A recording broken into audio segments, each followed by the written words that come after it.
25వ మధ్యరాత్రి వేళ పౌలును శీలయు దేవునికి ప్రార్థించుచు కీర్తనలు పాడుచుండురి, ఖైదీలు వినుచుండురి.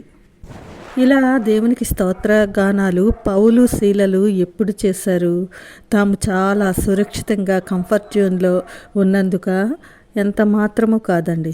అపోస్తుల కార్యాలు 16:16 నుంచి మనం చూసుకుంటే, దెయ్యం పట్టినదై సూద చెప్పుడు చేత తన యజమానులకు చాలా డబ్బు సంపాదించి పెడుతున్న ఒక బాలికను పట్టిన దెయ్యాన్ని పౌలు గారు వెళ్ళగొడతారు.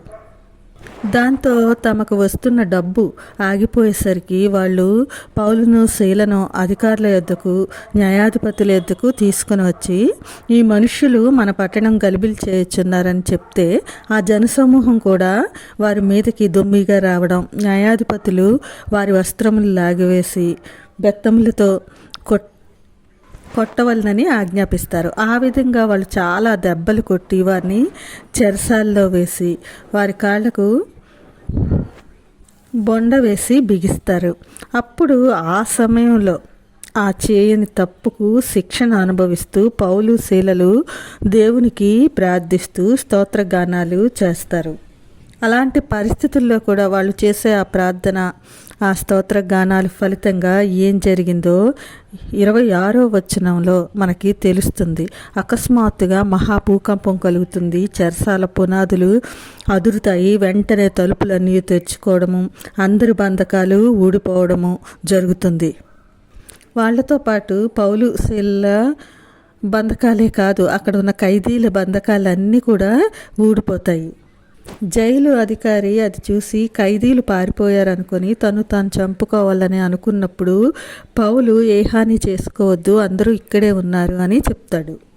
ఆ సంఘటనతో ఆ జైలు అధికారి యేసును అంగీకరించడము, అతడు వారికి చేయవలసిన ఉపచారములు చేసి దేవుని యందు విశ్వాసం ఉంచి తన ఇంటి వారి అందరితో పాటు ఆనందించడము అక్కడ మనము చూస్తాము.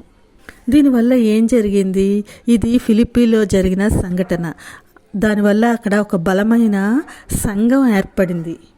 పౌలు శీలలు అలాంటి కఠినతర పరిస్థితుల్లో కూడా దేవునికి ప్రార్థించి స్తుతిగానాలు చేయడం అదేమీ చిన్న విషయం కాదు. మనమైతే అలాంటి పరిస్థితుల్లో ఏం చేస్తాం? దేవుణ్ణి నిందిస్తాం, ఇతరులను దూషిస్తాం. ఆ కష్టాలేమి మేము భరించలేం బాబోయ్ అని దేవుడిని వదిలేసి పారిపోతాము. కానీ ఇక్కడ పౌలు శీలలు అలాంటి పరిస్థితుల్లో కూడా దేవుని స్తుతించడము, అది వారికి దేవుడిచ్చిన కృప, మహా అద్భుతం అని చెప్పుకోవచ్చు. కానీ మనకు వచ్చే కష్టాలు, బాధలు, శోధనలు ఇవి నాకు దేవుడిచ్చే ఒక అవకాశం అని భావించుకుంటే అలాంటి కృపను పొందే మహా అద్భుతం మన జీవితాల్లో కూడా జరుగుతుంది. మనకు వచ్చే ప్రతి కష్టంలోనూ, ప్రతి శోధనలోనూ దేవుని హస్తాన్ని మనం చూడగలగాలి. ప్రభువా, ఈ విపత్కర పరిస్థితుల్లో నువ్వు నాకు ఇచ్చే ఆధిక్యతను నేను చూస్తున్నాను, నన్ను ఈ విధంగా మలుచుకుంటున్నందుకు నీకు స్తోత్రాలు అని చెప్పినప్పుడు ఆ పరిస్థితుల్లో మనం ఎన్ని అద్భుతాలు చూడవచ్చో, ఎంత కృపను పొందవచ్చో. కొరింథీయులకు రాసిన మొదటి పత్రిక 10:10లో ఇశ్రాయేలీని గూర్చి పౌలు గారు చెప్తూ, మీరు సనగకుడి, వారిలా కొందరు సనిగి సంహారకుని చేత నశించిరి అని అంటారు. కనుక ఎంత ప్రతికూల పరిస్థితుల్లో అయినా మనం దేవుడిచ్చిన అనుకూలతలను చూడాలి. ఆయన హస్తముద్రలను మన శోధనలో మనము కనుగొనాలి. ఆ పరిస్థితులే మనకి దేవుని యొక్క ప్రత్యక్షను చూపించే ఒక సాధనాలు అని మనం భావించినప్పుడు ఆ కష్టాలే మనకు దీవెనలుగా మారుతాయి.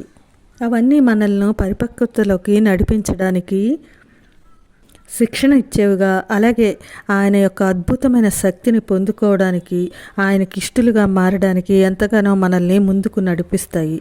అలాంటి కృప దేవుడు దయచేయునుగాక. ఆమేన్.